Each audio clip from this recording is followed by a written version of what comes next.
Right, okay, so here we're going to start. As you can see, what we're after is some kind of raised system, so we can have some sort of stream coming down here. You can't really have the track flat completely on the board and then have a stream next to it, so we're going to raise the track up a little bit. We've got the tunnel mouth, so we're going to have wire netting all around here, and the stream going down there. So I've started by just using some wood to raise everything up. Again, remember this is a test board, it doesn't have to run on this. It's not going to have to run afterwards, it's just a diorama. So yeah, on to the next stage. Right, okay, so here we go. All we've done, I wanted a raised track area, so I've just put some wood in. Again, I would do it differently if this was a more permanent layout. This is just purely a test board, just to practice really. So I've raised the track up because I want a stream to come down there. So we've started by putting some support there, wire netting. This is going to be grass. So yeah, you know, this took us probably about, I don't know, about 45 minutes. It doesn't have to be completely neat because the plaster cloth is going to cover everything. We're going to tack that down. Ballast, plaster cloth using the Woodland Scenic. So yeah, on to the next stage. So all we've done is cut up some Woodland Scenic plaster cloth, leave it for a few minutes, and just pulling out the strips and literally just laying it on.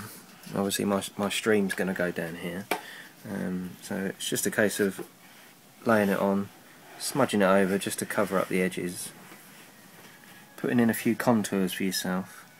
You obviously don't want a flat finish, so just pushing it down.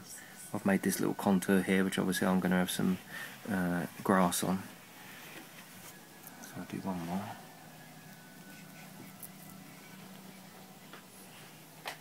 And it's just building up really. Oh, I'll squash that over, but again, it doesn't matter because it's a plaster cloth. In fact, the more you handle it, the wetter the plaster gets and it comes on easier. That's it, so we're going to carry on with that, and we'll show you the next stage when we get there. So all we've done is to just continue to pre-soak these plaster sheets and just placing it over. Be careful not to get folds, and just smooth it out. And before you know it, I mean, we did this about, I don't know, about half hour ago. It's solid, you know. You can just, you know, wet your fingers and smooths the plaster, spreads it out. You put it across the board there. So what I'm trying to get here is sort of a contoured feel, a real feel of the landscape, with the stream going to be rolling past there. If obviously, so it gives you an idea, like in real life, how everything isn't flat, everything's contoured. So I think as the train's sitting on the track now and we take some photos, I think that's going to look good. Right, so we've finished the plaster cloth, and what I find is these holes are alright, you know, but it's not the sort of finish I'm after, and there's always a little bit where you get the holes left through. So what I like to do is with the casting plaster, just mix it up exactly as it says in the instructions, and all I do is just wipe it over, and I find that it dries so strong, and it gives it a bit of a, you know, a better textured finish. You know, you can just mess about with a brush and just build up a little bit of texture and a little bit of strength as well, and it stops any bits that you don't cover by accident just poking through with it, like this cloth hold effect, which really annoys me when I see it on examples, you know, that I've done before. So again, I don't know if it's 100% necessary, but it's just something I like to do to be nice and thorough and build up the terrain, as it were, a little bit more. Right, so we've wiped the casting powder on, and it's gone really lovely and rock hard. It's solid, you know. So what I'm going to do now is we've got some slate grey, burnt umber, and a wash of black. I've just mixed them in with some water, not particularly too precise with the amounts. I think it's like 60% paint, 40% water. We've got a dabber for each. Got these in Wilkinson's on a little kit, so you get the little daubers, you know. And then all we're going to do is like a leopard spot effect. So just basically just wash it all on with no, you know, leaving gaps, etc. Because the plan here is to have rock face down there, rock face up there, the rest obviously grass, the same rock face either side, and grass along the top. So we're just gonna spot all of this.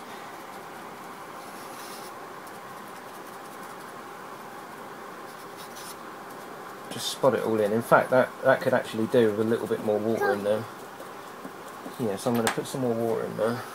I want it to be just a little bit more watery.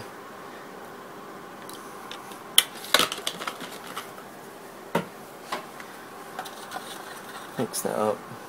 You want this to look as natural as possible, you know? So leaving gaps for the other colours. So we're going to put some slate grey in there. And we'll come back to you in a minute. So now we've got leopard spotting done and we've got to put the slate grey on. I'm just literally just washing the black all over it. Just to wash all the colours together. And give it it just gives it an aged look.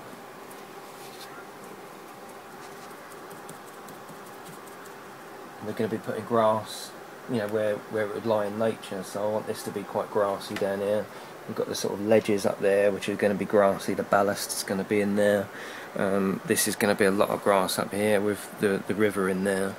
A lot of grass over the top of the mountain going across the back. So this will be almost an exposed rock face, if you like. It's just a case of merging in with the wash the colours. Now this has actually come up a little bit darker than I hoped, but there's nothing wrong with creating like a sombre, stormy scene, you know. It's going to look quite nice there, I think, when we take pictures with the train coming out the tunnel, and the grass is going to brighten it right up anyway, you know, because a lot of this is going to be hidden, you know, this isn't going to be on show. As I say, grass is going to be over the entire thing, but the things that are going to be poking through are hopefully going to look realistic and a rocked face, you know. So I think the next stage will be to get the track down, get the ballast on. The track down, put just a basic sort of rusty colour over it. Again, remember this is a test board. A lot of this would be done differently for the main layout, but at the moment, you know, no train is ever going to run on this. So we've got Pico medium stone ballast, and we're just going to put it on and spread it out.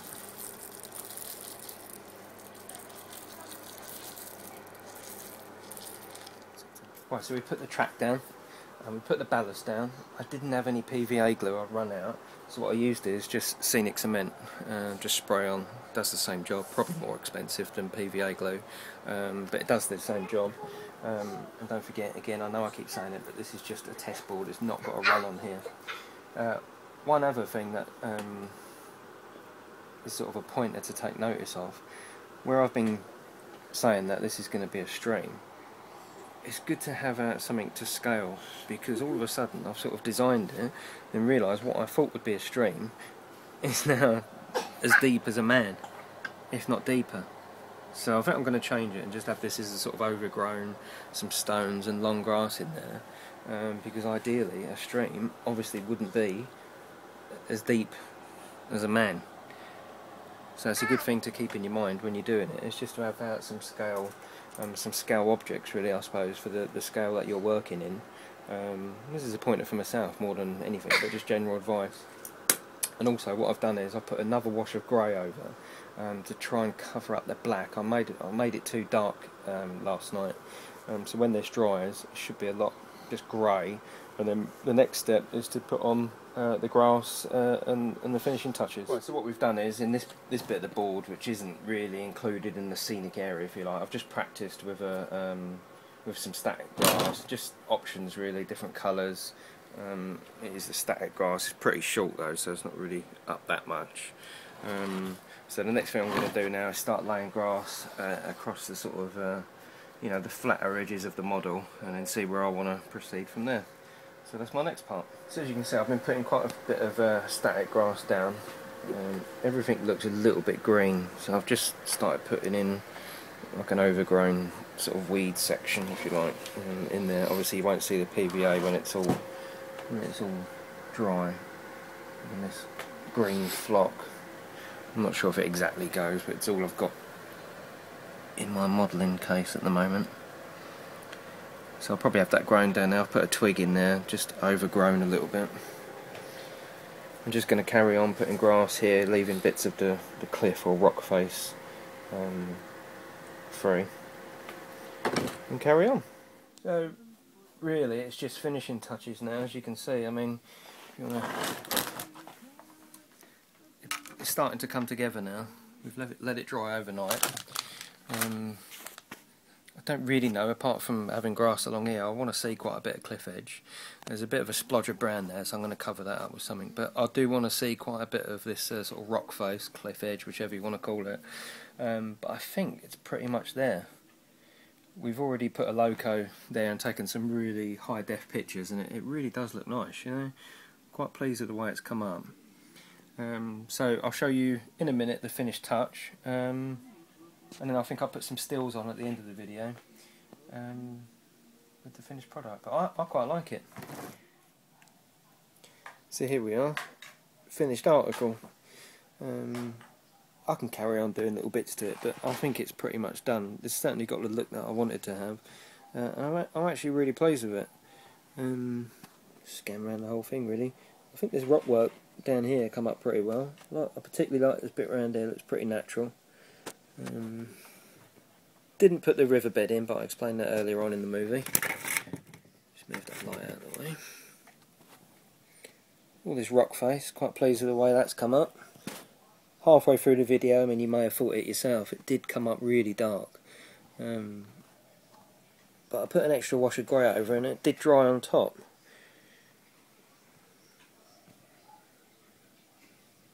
There's a sock in there. Again, to repeat myself, obviously a sock wouldn't be in there in the real finished article, but behind there is you know, just the plaster cloth and everything, so you're gonna see it. I didn't want it to ruin the look of it, so we just stuff that back in there. And there's a little bit of glue left on the rails, which obviously I would have taken more care of. But I'm actually really pleased with it. Quite like this bit round here. I left that fold in there deliberately to give it a bit of contour. I gave the cliff face or rock face a bit of a rubbing on there just to bring the edges up, make everything look a little bit more natural. It's alright, I like it. Also, the other thing that I want to show you is my son literally did it side by side, followed the instructions that I gave him, and we did it together, and his has come up fantastic as well. I mean, look at the finish of the rock. And this is a boy that's never ever done any modelling at all. I think that's absolutely spot on. I think it looks really, really good, and he's plays with it well. Don't you, Joe? He's nodding. So I hope that these instructions have given someone a bit of incentive to maybe, you know, start something. I mean, look at that there. Look, it looks real. And I mean, what did this cost? The plaster cloth cost about £5. A bit of track you'd have laying around. The paint's probably about £6 worth of paint, but I've got loads left. Grass will be about £3. I think £15 would set you in good stead for practicing on doing your layout. So, hope you enjoyed it. As I said halfway through, you know, this isn't, you know, exactly how things should be done. This is how I did it. I felt a little bit funny doing a how-to video, considering on my previous first video I explained how I was a novice, which I am, but I'm enjoying doing these little test boards. But I think they're pretty good. I don't know what you think. Tell me what you think. It'd be interesting to hear your views and comments. I would say on a difficulty scale, 10 being really difficult, 1 being easy, I would say this is in the whole grand scheme of things, on a complete layout, I would say this is about difficulty level 3. Because in my mind I think, well, if I can't get this right, how am I going to get a town scene right or a detailed station right? Because you can hide so much in doing plaster cloth and and mountings and everything. So I think this is, you know, a 4, maybe 5 out of 10 for difficulty.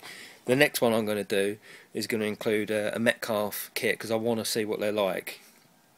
So I've got the coaching in, and I'm going to do a little test board with that, a town scene with a girder bridge and the train running over the top. So that's the next one I'm going to start. But all I'm going to leave you now is with some stills on my track of some trains that I've got as if they're coming out the tunnel, and hope you enjoyed watching, and there'll be another update soon.